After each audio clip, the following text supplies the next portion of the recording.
స్వామివారికి రథం అయితే చేస్తున్నాము. ఎన్ని రకాల ప్రసాదాలు పెట్టాలి, ఎప్పుడు పెట్టాలి అనే డౌట్ అయితే ఉంటుంది. నేనైతే నా 7వ వారం ఉద్యాపన వారం నాడు పెడదామని అనుకున్నాను. 7 రకాలైతే ప్రిపేర్ చేద్దామని అయితే ముందు రోజే అనుకున్నాను. ముందు నుంచే అనుకున్నాను. దానికోసం అయితే ప్రసాదాల కోసం సామాన్లు అయితే తెచ్చుకున్నాను. ఇంకా ఇంకొక ఐడియా ఏంటంటే పెద్ద పాత్రలో రైస్ పెట్టుకుంటే 3 రకాల ప్రసాదాలు అయితే యూజ్ చేసుకోవచ్చండి. అదే అండి, మనం పెద్ద పాత్రలో క్వాంటిటీ ఎక్కువ తీసుకొని రైస్ అయితే ఉడికిందనుకోండి, మనం దాంతోటి 3 రకాల ప్రసాదాలు చేసుకోవచ్చు. టైం అయితే చాలా సేవ్ అవుతుంది. ఎక్కువసేపు ప్రతిదానికి విడివిడిగా ఉడకాలంటే చాలా టైం టేకింగ్ అవుతుంది కదా. అందుకోసమని ఒకటే పాత్రలో, పెద్ద పాత్రలో రైస్ అయితే ఉడికించుకొని కొంచెం మెత్తగా ఉడికిన తర్వాత ఇంకొక పాత్రలోకి తీసుకొని అయితే ఇట్లా బెల్లన్నం కలుపుకోవచ్చు. ఇంకొకటి దద్దోజనం కూడా ప్రిపేర్ చేసుకోవచ్చు. నేనైతే అలాగే చేసుకున్నాను. నాకు టైం సేవ్ అయిందనమాట.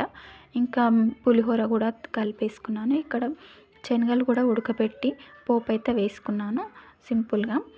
ఇంకా వడలు కూడా స్వామివారికి ఇష్టమైన నైవేద్యము అందులో ఒకటి కదా, నేను అవి కూడా ప్రిపేర్ చేశాను.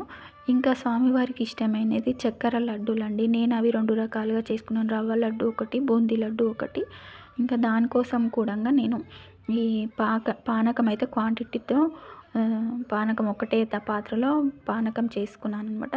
ఇది కూడా మీకు యూజ్ఫుల్ అవుతుంది. కొత్తగా చేసే వాళ్ళకి టైం ఎలా సేవ్ చేసుకోవాలి, ఎలా ప్రిపేర్ చేసుకోవాలనే ఐడియా అయితే ఉంటుందని అనుకుంటున్నాను. ఇలా చేస్తే ఈజీ అవుతుంది అనమాట. టైం సేవ్ అవుతుంది మనకి.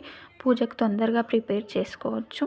నేను ఇవి అయితే క్వాంటిటీలో రెగ్యులర్గా చేసేవి కాకుండా ఈ 7 రకాల ప్రసాదాలు అయితే ప్రిపేర్ చేశాను. ఇంకా ఇక్కడ ఒక దిక్కు స్వామివారికి ఇలా సింపుల్గా అయితే అలంకరించుకొని పూజ అయితే కంప్లీట్ చేసుకున్నాను. మన ఛానల్లో వీడియో ఉంటుంది, ఫుల్ వీడియో బ్లాగ్ ఉంటుంది. వీడియో అయితే చెక్ చేయండి. మన ఛానల్ని ఫస్ట్ టైం కనుక చూస్తున్నట్టయితే సబ్స్క్రైబ్ అవ్వండి, అలాగే లైక్ ఇవ్వండి.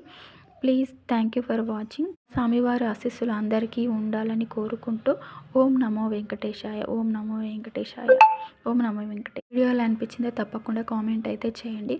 Thank you for watching.